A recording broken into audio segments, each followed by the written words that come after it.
Fighting in this environment is a huge challenge. Soldiers need all the help they can get.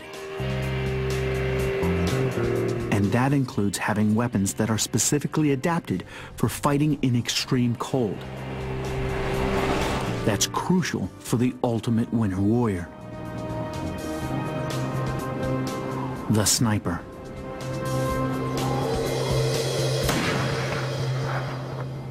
The key to it is understanding the cold weather. Weapon consultant Frank Fletcher is a former sniper with the British Army's Parachute Regiment.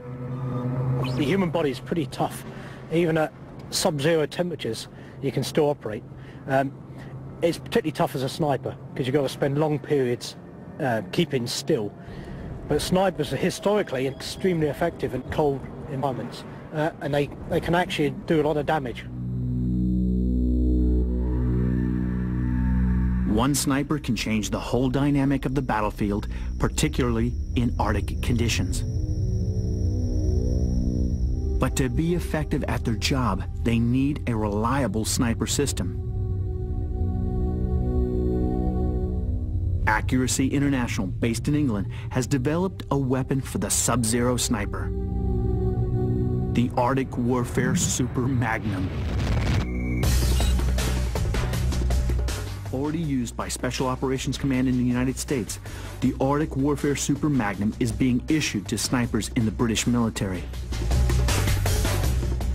It's a bolt-action rifle with a range of over a mile. It fires the incredibly powerful .338 caliber Lapua round, considered by many experts as the best round ever made. It's a heavier bullet, very useful if you're wearing body armor. Remember, in the Arctic, people wear lots of clothing and stuff. 7.62 at long range is going to maybe be pushed to penetrate that. This will certainly shoot through it. When temperatures drop to 50 below, it's so cold you can't even touch the weapon without gloves. They even designed a trigger housing large enough to fit a gloved finger. But the most innovative part is in the design of the bolt. This is a typical bolt from a standard rifle.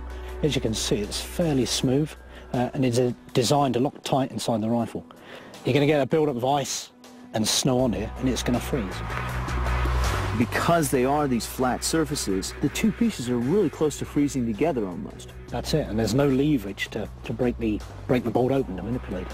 Okay, so how did you solve that problem? Okay, well, I'll show you. I'll illustrate it by this. Okay, there you go. Let's see if the grooves come in.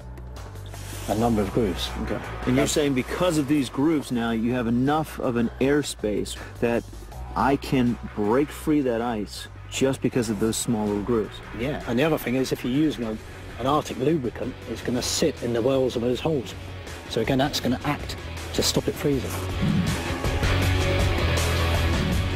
And for long-range shooting, they've made some modifications.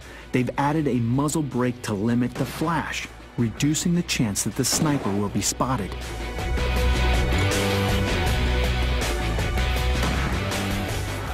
A sniper's job isn't easy at the best of times, but operating in the Arctic has its own unique challenges.